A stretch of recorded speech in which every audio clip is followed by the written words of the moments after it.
kyenyini kyenjogerako nti omuntu waba apondose anoonya byeyeekwasaako era big 3 era ebyo tebikyaliwo waliwo ayo asobola finances zetulina okusobola okubitinga enamba ezo ez'abayimbi abali ku top olina okukombayininga ebintu bingi ekisooka music bwova ku music odde ku family bwova ku family odde ku sente bwova ku sente odde ku property bwova odde ku social capital baani bomanyi kiki kyosobola okukola okay naye omuyimbi watudde tasobola nakwejja mu komera oba mu poliisi akubira abantu 5 okumukolera bondi okay kakati oyo yajjawo top 3 naye Kamili yagamba tuddemu tukole withdraw ya music naye tuddemu tubalabe anti kyakugamba akugamba nti bwe muba mukyagizalawo katuddemu ate tutandike nammwe twebale ate kamiliyoni kamutaseemu kaawo oba kamuwabulemu ekyo kibeera unfair kuba toyinza kuddira jjinja lya kilo 10 n'oliteeka ku minzaani n'ejjinja lya kilo emu kuba kati ffe wetutandika race naabo ffe tulina sente ezikola vidiyo ffe tulina zi studio ffe bananyini marediyo ffe bananyini badijje nze nkuba engalo bwe nti mulundi gumu nenkwata mu bank account yange ne batuula kakati omuyimbi omutaana akikola ati so bwogamba nti tutandike nabo tekiba fair so tujjewo comedy let us go back and tuyigirize abayimbi baffe abato you have to respect your elders and the respect tetuli mu kugisaba bw'oba ddala onneewulira lwaki bwe bivulu bwe babalanga nga tetuliko abantu bagamba naye muyimbi kyomunene nga tekuli muyimbi munene yemu obuvulu bwe mukola kati nga bwe mutunudde mumpeeyo ebivulu ebijjudde okugjako ekyomunene Kamili yekanduza yajjuza okay so bwenzira yemabe wanji anti entegeera yammwe yeeyo kiba bwaba yajjuza Serena kugwe entegeera yeeyo era ze mistakes zeezo because for abantu abakulu fovaayo n'omugamba nti nedda bwe nakolanga ku Serena nakolanga kifaananyi naye saafunanga ki sente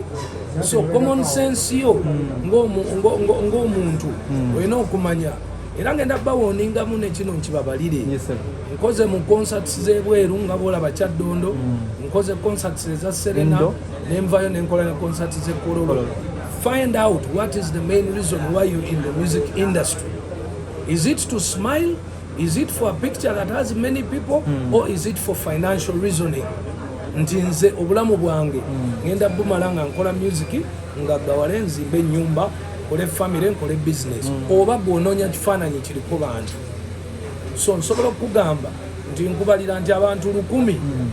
erugogo ku mitwalo 2 ze sente mmeka abiri naye ng'erugogo wapangisizayo miliyoni ameka 4 miliyoni 3.5 kwana kakati omuntu ebyuma bya miliyoni 5 n'okwambuka venue ya miliyoni 3 ezo 8 okulanga kuba miliyoni 5 ezo 13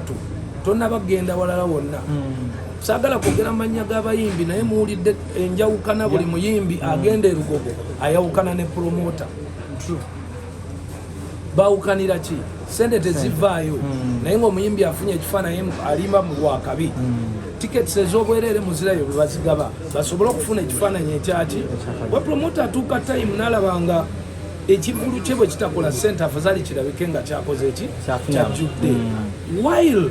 natula ku TV ku NBS nandi ne basendi ne mbagamba sendi bwe nkwata tables 10 buli table nga ya miliyoni 5 do you know how much money that is 100 tables that's around times 5 million. That is 500 million each table etulako abantu bameka abantu 10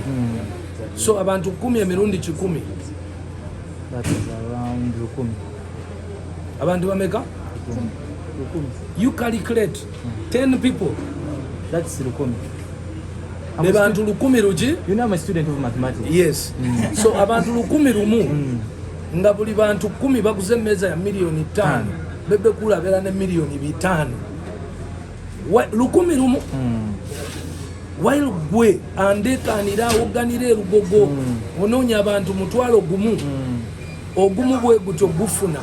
ku mitwalo 2 ze sente mmeka miliyoni 2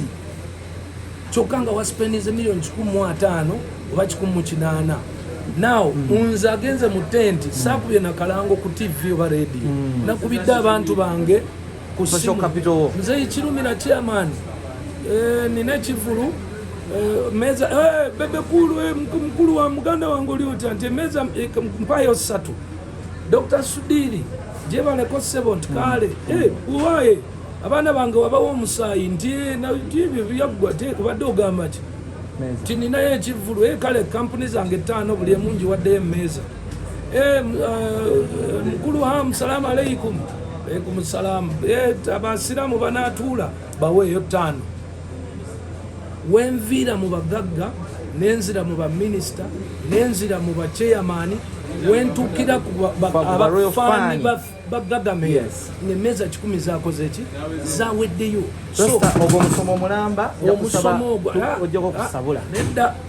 omusomo ogwo njagala gufulume tudde era nga bwenkaba balidde mutandika okubangula abaana because ebivulu byafudde ebivulu byonna byasaze n'abalabe nga mubuuza lwaki kati bisala kuba music mufu music ayimbibwa wa kisiru kati music ow'ekisiru abantu be baganye okujjayo baganye okujja muki mu bivulu ebyo ebirimu music ow'ekisiru chairman yafudde kakati osuubira kirumire okujja mu kivulu nga kirimu chairman yafudde nanti bagabye ebiriko anti kati mukubeerako nammwe nga bannamawulire it is up to you to either build the industry or kill it kati nze ndina confused oba awadi omwaka ogujja nkigabe noonya musically sensible simulaba bwe mweyimbira fesi sirimu awadi twayogera Kamili taliimu Afrigo teriimu Kenzo twamugjamu Bebe sirimu Juliana taliimu kati awadi ngenda jiwani awafazali sigikola kubanga sobola kubeera logical artist nenvayo nenzimba ennyumba nenvayo nengula amataka nzimba ennyumba omwana n'aviiri n'ayimba omwana yavudde kyayiwa enjayi nenkwata ekyapa ky'ettaka nenkimuwa ekyo sijja kikola kubanga direction ya music ne information erimu ate etwala abaana bange mu njayi abange mu nyumba kati balaba daddi bw'aba asobola okwawadinga omwana eyayimba enjaye then tugendera ki ku ssomero omuntu ali akakola mu public omuntu agaye akakola daddi apromotinze ekyo then nkima ki oyo naye njo tagifuna sisobola giteekayo so era njagala kuzzaamu abayimbi amaanyi aba vocals ne radio stations ba PD mwenna kati I'm calling upon the industry of media TV stations banange mukomewo mukube music schedulers mukomewo mukube ku music w'abantu ali sensible or else temwebuuza lwaki ba fans they are going to pull out of the concerts and the example has been there for the last 1 year abayimbi abali specific bokka be bafunye abantu nga boolaba baswang zaabo olaba music waabwe akyali ku mulamwa nga boolaba nti Kamili yakoze ekivulu music ali ku mulamwa nga boolaba Eddie Kenzo nti music akyali kuki kumulamwa nina kyenjagala okubuuzaako because endowooza yo abasinga bagikubakanyako ebirowoozo because you hold a position mu ggwanga lino I don't know if it is waito kitegeeza but because olwali lwe luli ku internet ekintu kya PCM tetwakitegeera ekintu kya PCM ne MDD kyetaaga wasoma kati sirowooza nti muganda wange oba tewasoma onaategeera kyentegeeza kubanga era ebya bebekulu biba bizibu byakutegeera mbanjagala nembitegeera anti kubanga bwobanga tolina bwongo obubakusobozesa kugenda mu ssomero toyinza kutegeera njawulo kapasiti y'obwongo ky'omuntu gye yeetaaga okusoma senior 6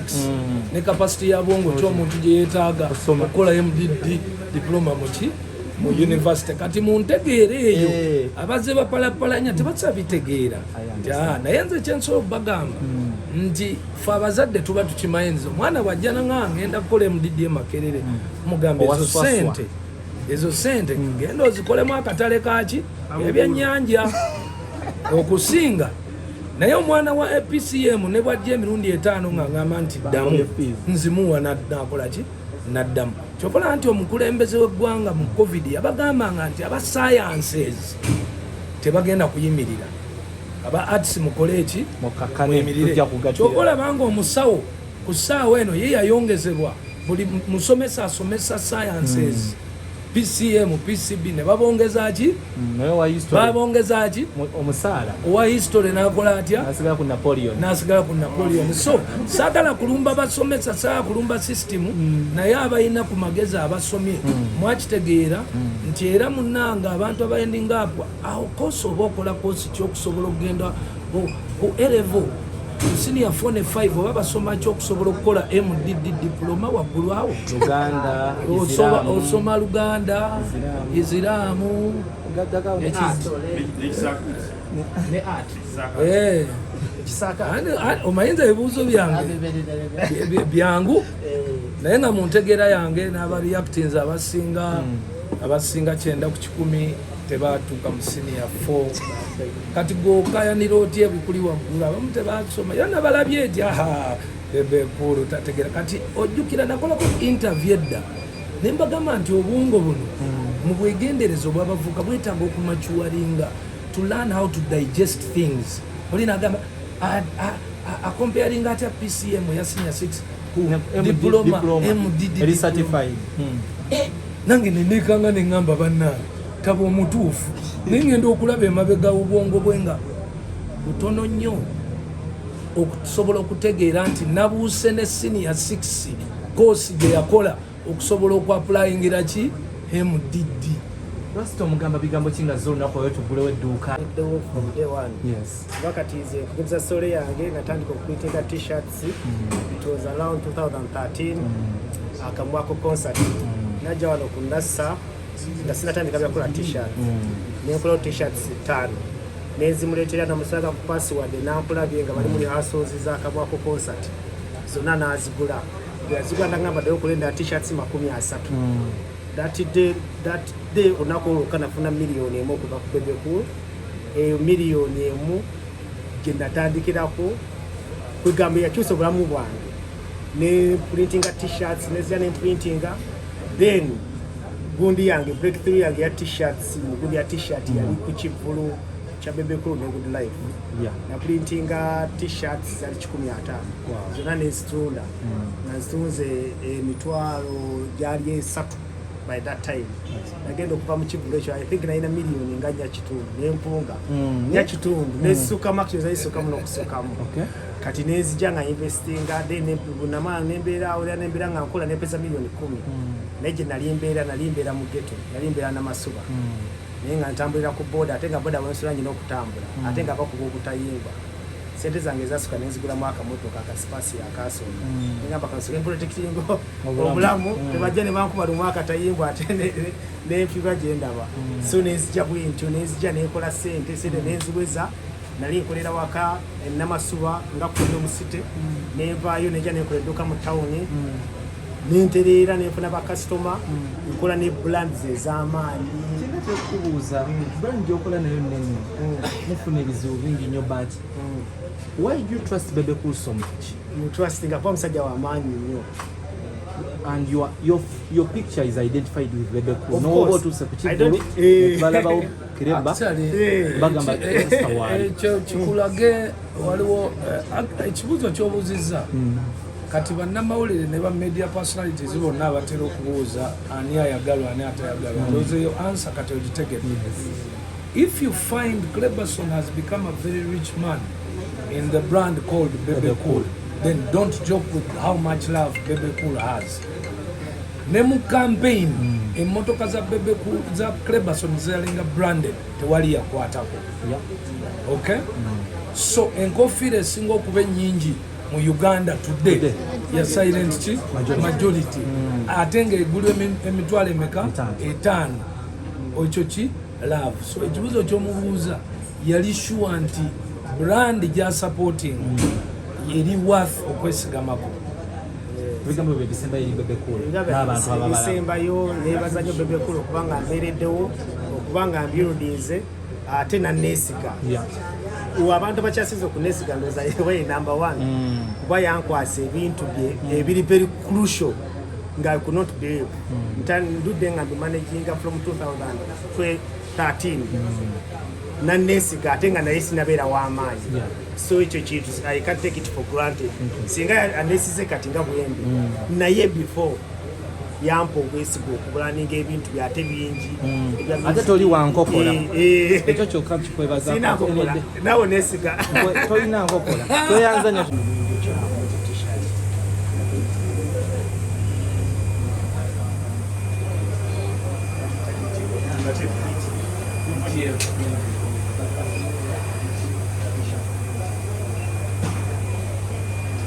ndoza mulabye gagamero tetudde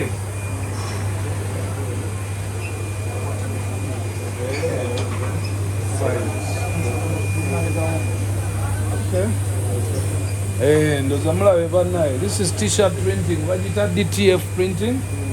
It's elevated level of printing on t-shirts, but not only the t-shirts, the files. Ebintu bingi nnyo,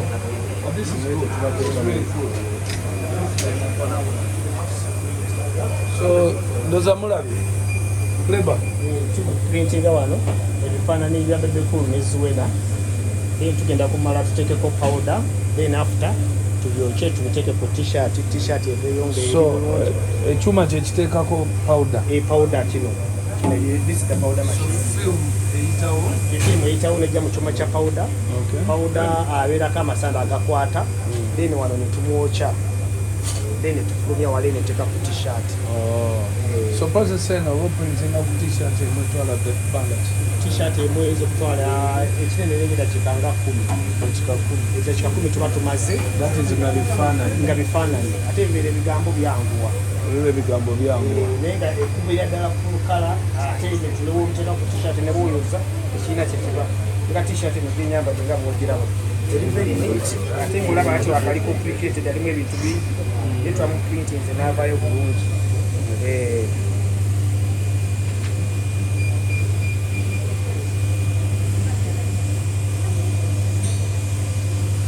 enkulaakulana y'abannayuganda yeeyo,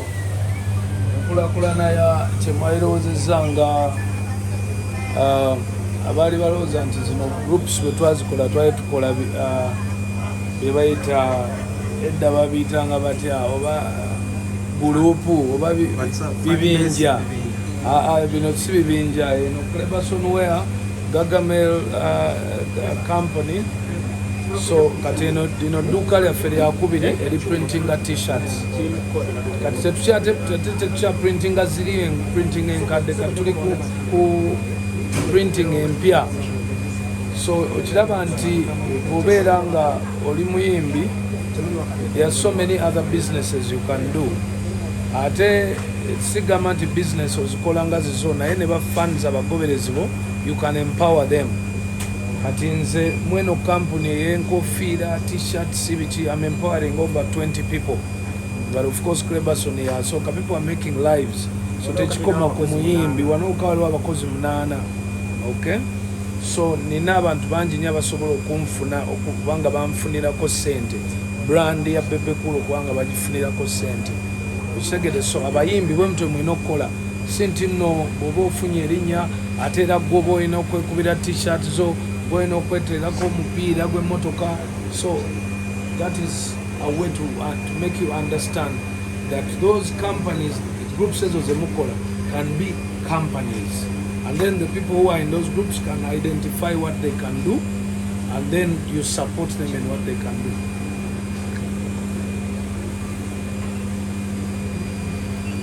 So gundi eno yonna ekosera so far since twaka investinga mu byonna I think tulinga million dansa byonna. So this is about less than 100 million shillings for this shop. Then ne side eri the same. So ogenda okulaba nti kino kikoleddwa over years. Munjukira twalaunchinga edduuka liri eriri ku Boulevard Kampala Road kati no lyakubiri. So tujja kugenda tukola extensions paka we tunamakinga sure nti no we can print everything. Omuntu yenna teyeetaaga kugenda bweru. Ne bayiwa key holder tusaawa eno tugikola. Ebikopo, every kind of printing. But this is on behalf of the Gagamel fans and followers that I empower them to be independent financially. so ndowooza olaba oyinza okuba nga oyagala ku manyi waliwo abaagala Arsenal ennyo leero ng'erina okuba Man City okulayo akakopoko nga ka Africa Arsenal so bwe munanoonyako nga ndowooza olaba oyinza okunywera mu kabebe kubaako. All this is printable here. So sometimes when companies are giving wamwe n'ebirabo bimwagala okuwa abantu bammwe nga mubiteekeko logos za companies zammwe nga zirabika bulungi si bya kyenyeje. So you can come to Cleberson Wear and we print for you oba biteeteeyi oba office shirts oba any present or price that you'd love to give out. Twogera ku Cleberson, he's one of those royal people ali mu camp yo. And one thing I like about you is you empower people. Thank you. Okisembezo ky'okola nti n'okugula obuguzi edduuka lino kuba n'ebintu ayirika lya Bolivar. Who is Cleberson to you nga tujjeko ebya management music? Cleberson is a good example that I want to build, that I wanted to always build within not only my government people, but as for the entertainment industry. That when people are coming to work with you as an artist, you may not necessarily need to pay them cash, but you can as well tell them to identify ways in which they can benefit from your name, from your brand. So that the little money you get as an artist, it works on you as Bebe Cool or as the artist and your family. But then remember, when you're making that money, there's a group of people who work with you, managers, promoters, those who do. So what these people, what Cleberson represents, it represents an individual who comes to work for me, works night and day, but he's not going to ask me for the money that I get paid. No, he only tells me,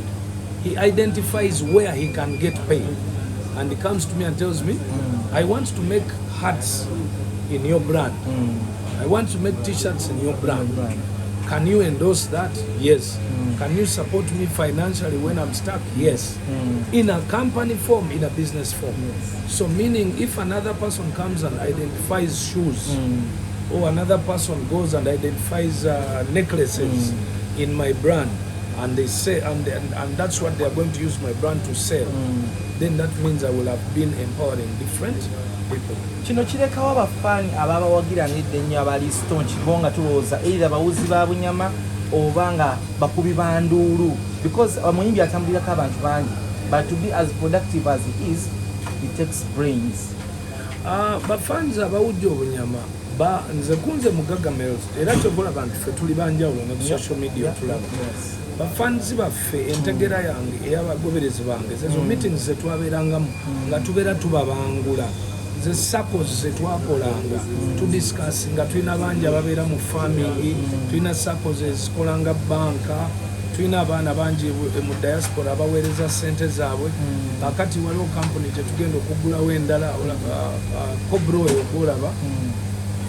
yatandika ayina abawala bakwano be babiri,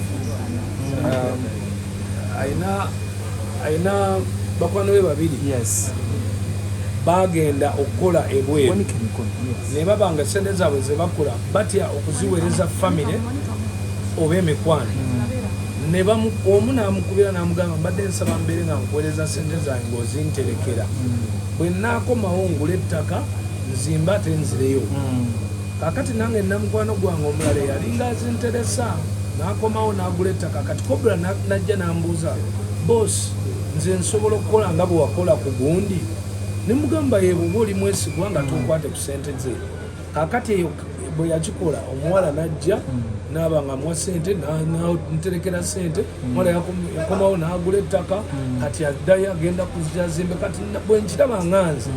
ne mugamba ye lwaki tetuggulawo akawunti mu mannya go, nenkuyamba nze nensayiningako n'obanga bakadaama basobola okuteresa ssente zaabwe, oli n'akomawo n'omuddiza ssente ze, ye n'alaba mmeka zakuwaako zosobola okukozesa okuyamba kampuni yo gikole nga kampuni. So kati tugenda tu identifyinga ki ebintu ebyo naye nga tuva mu circles ezo zetukola meetings ezo kino just tuli tukya Cleberson naye tuyina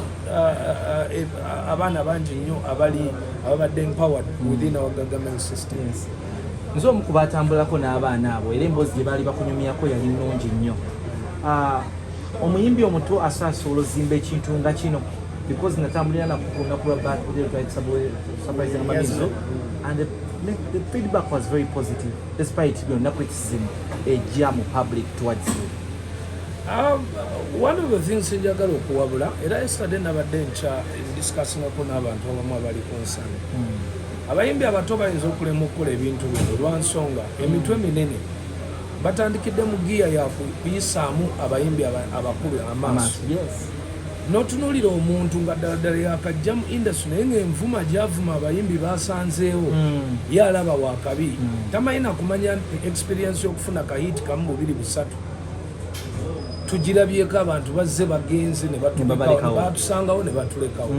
So ndowooza attitude yaabwe erina okukyukirawo because bino ebintu bya music byakaseera time etuuka noba nga music takyakuyamba kakati bwabanga time ejjatuuka nga music takyakuyamba olina okuba nga wakola emikwano egyakuyamba okutegeera how you can survive, how you can build other people ne batakukyawa kubanga kati owulira interest n'okubeerawo mu bayimbi oyo tagaba ssente ono kikyalowooza yeyekka ate naye bw'atandika abeera n'ebizibu bye. So mu ngeri eyo singa abavuka abo tebatuyisa mu maaso ajja n'akubuuza owaye gwe Cleberson wamuzimba otya gwe John okuzimba otya gundi omuzimba otya otandise otya. So n'olyoka omubuulira nti bw'oba tomuwadde ku ssente zo muleete tudisikasinge ye kikyakulabamu nga kiri mu talenti ye ne mutandikiraawo. Naye kati ffe kye tukola kati nze bwe mbulaba bwonna obwo bimbiyimbi obwo siba bufuma abayimbi abanene mbugobera eri kati ntandise okuyingiramu omutima ogutayagala oguyinza okusitopinga mu maaso okuyamba abayimbi abo abamu kubanga bwe tubadde nga tukutuka n'ensi eno tukutuse nayo nga tugikutukira bo basobole okujja okukola kino okufunamu. Naye ate bw'otandika okufunamu n'ojja ng'ojolonga ovuma omanyiira okisooka gw'ovuma tomwenkana tojja mwenkana mumanyiira tosobola mutuukako bwe nkuba engalo weekanga n'ogwa ku ttaka bwe ntuuka w'oli bakuzza emabega naye nga ojja ovuma kakitegeeza gwe tokyasobola kuyambibwa teweetaaga ki buyambi. Naye wayitawo emyaka 5 tubanoonyeza mu kibuga nga tetukola ki tetubalaba nobanoonya ku TV nga tukola ki tobalaba ate n'omutima ne gukuluma nogakale singa nayamba. So eyo warning nkulu nnyo ate nkibagamba nga bebekulu era namwe abayimbi abakuzeeko abanene mulekeraawo okubowinga down ebyo byemwesiriwaza mbwera abaana abato bakabi omanyi ekizibu kye tulina case era bulijjo neetegese nkyogereko omuyimbi omukulu ngaffe bwe tuli balabika banafuye mu mitima so kakati batya okwogera ebintu mu batya okubavuma. Kankuwa direct question